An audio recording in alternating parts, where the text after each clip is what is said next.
ಇನ್ನು ಮುಂದೆ ನಿಮ್ಮ ನೆಚ್ಚಿನ ಧಾರಾವಾಹಿಗಳ ಫುಲ್ ಎಪಿಸೋಡ್ಗಳು ಸನ್ ನೆಕ್ಸ್ಟ್ ಆಪ್ನಲ್ಲಿ ಮಾತ್ರ. ಯಾಕಮ್ಮ ನಿಶಾ, ನಿಮ್ ತಂದೆ ಇಷ್ಟೆಲ್ಲ ಹೇಳ್ತಾ ಇದ್ರು, ಯಾಕೆ ಸುಮ್ನೆ ಇದ್ಯಾ? ನೀನ್ ಏನೇ ತಪ್ಪು ಮಾಡಿದ್ರು ಅದನ್ನ ಕ್ಷಮಿಸಿ ತಪ್ಪನ್ನ ಸರಿ ಮಾಡ್ಕೊಳ್ಳೋದಿಕ್ಕೆ ಎಷ್ಟೊಂದ್ ಚಾನ್ಸ್ ಕೊಟ್ಟಿದ್ದಾರೆ. ಅಂತ ಅಪ್ಪಂಗೆ ನೀನೊಂದ್ ಸಾರಿ ಕೇಳೋದ್ರಿಂದ ಏನು ಕಳ್ಕೊಳ್ಳೋದಿಲ್ಲ ಅಲ್ವಾ? ನೋಡು, ಸಾರಿ ಕೇಳಿ ನಿಮ್ ಮಾತನ್ನ ನಡೆಸ್ಕೊಡ್ತೀನಿ ಅಂತ ಹೇಳು. ಅತ್ತೆ, ಅಪ್ಪ ಏನು ಇವತ್ ನನ್ನನ್ನ ರಾಹುಲಿಂದ ಕಾಪಾಡಿದ್ದಾರೆ, ಒಪ್ಕೋತೀನಿ. ಆದ್ರೆ ನಾನು ಅವ್ರಿಗಪ್ಪ ಅನ್ನೋ ಗೌರವ ಪ್ರೀತಿ ತೋರ್ಸೋದೇ ಇಲ್ಲ ಅಂತಾರಲ್ಲ. ಇವ್ರು ನನ್ನ ತಂದೆ ಆಗಿ ಯಾವ ಜವಾಬ್ದಾರಿ ನಿಭಾಯಿಸಿದಾರೆ ಹೇಳಿ? ಇವ್ರ ಅಪ್ಪನ ಜವಾಬ್ದಾರಿ ಸರಿಯಾಗಿ ನಿಭಾಯಿಸಿದ್ರೆ ತಾನೆ ನಾನು ಒಳ್ಳೆ ಮಗಳಾಗಕ್ ಸಾಧ್ಯ.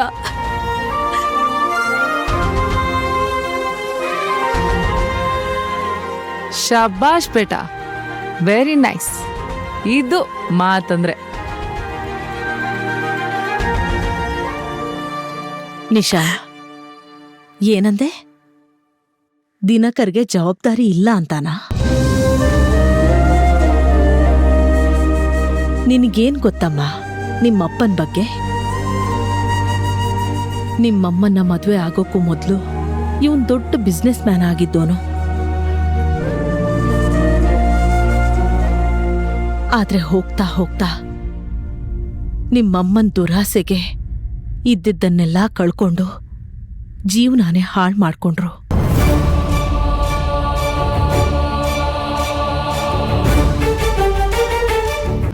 ಅದಕ್ಕೋಸ್ಕರನೇ ನನ್ ಮಗಳು ಅಳಿಯನ್ನ ಈ ಮನೆಯಲ್ಲೇ ಇರಿಸ್ಕೊಂಡಿದ್ದು. ಆದ್ರೂ ನಿಮ್ಮಪ್ಪ ಇಲ್ಲಿರಕ್ಕೆ ಒಪ್ಲಿಲ್ಲ ಗೊತ್ತಾ?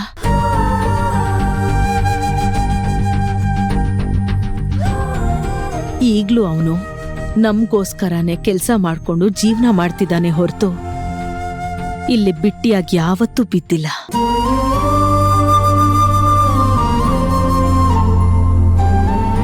ಒಬ್ಬ ಮನುಷ್ಯ ಜೀವನದಲ್ಲಿ ಬಿದ್ದಿದ್ದಾನೆ ಅಂದ್ರೆ ಅವನ್ ಮೇಲೆ ಕಲ್ಲೆಸೆಯೋದಲ್ಲ ಅಮ್ಮ, ಕೈ ಹಿಡಿದು ಎತ್ತೋದು ಧರ್ಮ.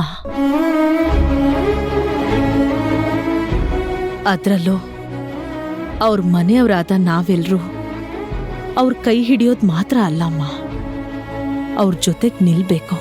ಅಮ್ಮ, ಇವತ್ತು ನನ್ನ ಮಗಳು ಅವ್ರಪ್ಪನ ಬಗ್ಗೆ ಗೌರವ ಇಲ್ಲದೆ ಮಾತಾಡ್ತಿದ್ದಾಳೆ ಅಂದ್ರೆ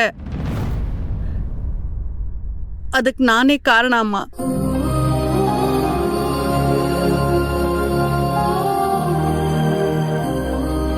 ಯಾಕಂದ್ರೆ ನಾನು ಒಂದು ದಿನಕ್ಕೂ ಇವ್ರಿಗೆ ಗೌರವ ಕೊಡ್ಲೇ ಇಲ್ಲ. ಇವ್ರು ಒಳ್ಳೆಯವರು, ನಾನು ಏನ್ ಹೇಳಿದ್ರು ಸುಮ್ಮನಿರ್ತಾರೆ ಅಂತ ಗೊತ್ತಿದ್ದೆ ನಾನು ಇವ್ರನ್ನ ಹಂಗಿಸ್ತಾ ಬಂದೆ. ನನ್ನ ಫ್ರಸ್ಟ್ರೇಷನ್ ಎಲ್ಲ ನಾನು ಇವ್ರ ಮೇಲೆ ತೋರಿಸ್ತಿದ್ದೆ. ನಿಶಾ ದಾರಿ ತಪ್ತಿದ್ದಾಳೆ, ನೀನು ಇವಳನ್ನ ಸರಿಯಾದ ದಾರಿಗೆ ತರಬೇಕು ಅಂತ ಇವ್ರು ನನಗೆ 1000 ಸಲ ಎಚ್ಚರಿಕೆ ಕೊಟ್ರು. ಆದ್ರೆ ನಾನೇ ಇವ್ರ ಮಾತನ್ನು ಕೇಳಲೇ ಇಲ್ಲ. ಆದ್ರೆ ಇವತ್ತೇನಾದ್ರೂ ಸ್ವಲ್ಪ ಹೆಚ್ಚು ಕಡಿಮೆ ಆಗಿದ್ದಿದ್ರು ನನ್ನ ಮಗಳನ್ನೇ ಕಳ್ಕೊಂಡ್ಬಿಡ್ತಿದ್ದೆಮ್ಮ. ಇವತ್ತು ನಿಶಾನ ಕಾಪಾಡಿದ್ದು ಇವರೇಮ್ಮ. ನನಗೆ ಈಗ ಬುದ್ಧಿ ಬಂತು.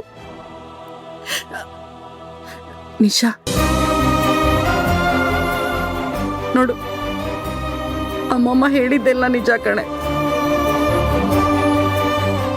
ನನ್ನಿಂದಾನೆ ನಿಮ್ಮಪ್ಪ ಇವತ್ತು ಇಷ್ಟು ಕಷ್ಟಪಡೋ ಹಾಗಾಗಿರೋದು. ಅವತ್ತು ನಾನು ಸ್ವಲ್ಪ ಜವಾಬ್ದಾರಿಯಿಂದ ನಡ್ಕೊಂಡಿದ್ದಿದ್ರೆ ಇವತ್ತಿಷ್ಟೆಲ್ಲ ಆಗ್ತಾನೆ ಇರ್ಲಿಲ್ಲ ಕಣೆ. ರೀ, ಸಾರಿ ರೀ, ನನ್ನ ಕ್ಷಮಿಸ್ಬಿಡ್ರಿ.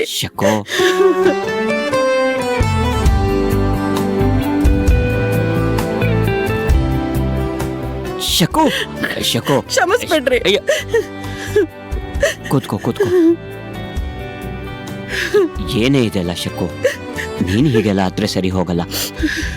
ನೀನ್ ಯಾವಾಗ್ಲೂ ಪಟ ಪಟ ಅಂತ ಅವ್ರಿವ್ರ ಬಗ್ಗೆ ಮಾತಾಡ್ತಾ ಇರ್ಬೇಕು.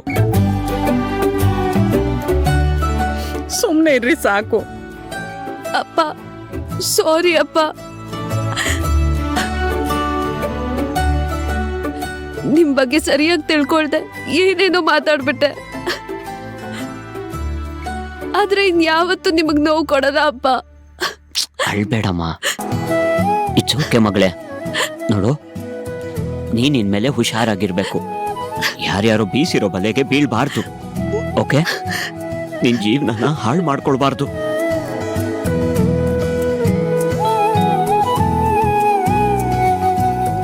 ಐ ಪ್ರಾಮಿಸ್ ಯು ಅಪ್ಪ, ಇನ್ಯಾವತ್ತೂ ಈ ತರ ತಪ್ಪು ಮಾಡಲ್ಲ. ಏನಂದೆ ಮಗಳೇ?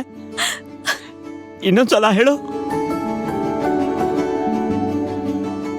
ಐ ಪ್ರಾಮಿಸ್ ಯು ಅಪ್ಪ, ಇನ್ಯಾವತ್ತೂ ಈ ತರ ತಪ್ಪು ಮಾಡಲ್ಲ. ಇಲ್ಲವೂ ಅದು ಇದು ಅಂತ ಯಾವ ತಂಟೆಗೂ ಹೋಗಲ್ಲ. ಎಜುಕೇಶನ್ ಮುಗಿಸಿ ಒಂದೊಳ್ಳೆ ಕಡೆ ಕೆಲಸ ಹುಡ್ಕೋತೀನಿ. ನಿಮ್ ಮಗಳಾಗಿ ಒಳ್ಳೆ ಹೆಸರು ತಗೋತೀನಪ್ಪ.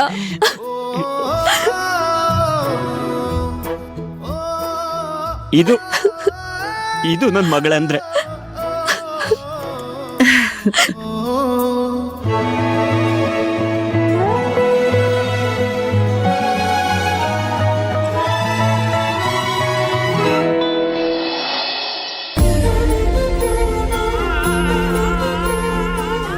ವಾವ್ ಗೌರಿ, ಸೂಪರ್ ಆಗಿ ಕಾಣಿಸ್ತಿದೆ. ಅರೇಂಜ್ಮೆಂಟ್ಸ್ ಎಲ್ಲ ತುಂಬಾ ಕ್ಯೂಟ್ ಆಗಿದೆ ಅಲ್ವಾ? ಹೌದು, ಗಂಗೆಗೆ ಇದನ್ನೆಲ್ಲ ನೋಡಿದ್ರೆ ತುಂಬಾ ಇಷ್ಟ ಆಗುತ್ತೆ. ಓಹ್ ಹಾಯ್ ಕೇಳಿ, ಏನಿದು ನೀನು ಇಷ್ಟೊಂದು ಎಕ್ಸೈಟೆಡ್ ಆಗಿದ್ಯಾ?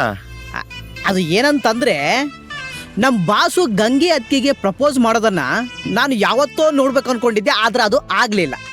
ಆದ್ರೆ ಇವತ್ತು ನಾವೆಲ್ಲರೂ ಸೇರಿ ಅವರು ಪ್ರಪೋಸ್ ಮಾಡೋ ತರ ನಾವು ಮಾಡೋಣ. ನಾವೆಲ್ಲ ಸೇರಿದ್ವಿ ಅಂತ ಅಂದ್ಮೇಲೆ ಅದು ಆಗದೆ ಇರುತ್ತಾ? ಹಾಗೆ ಆಗುತ್ತೆ.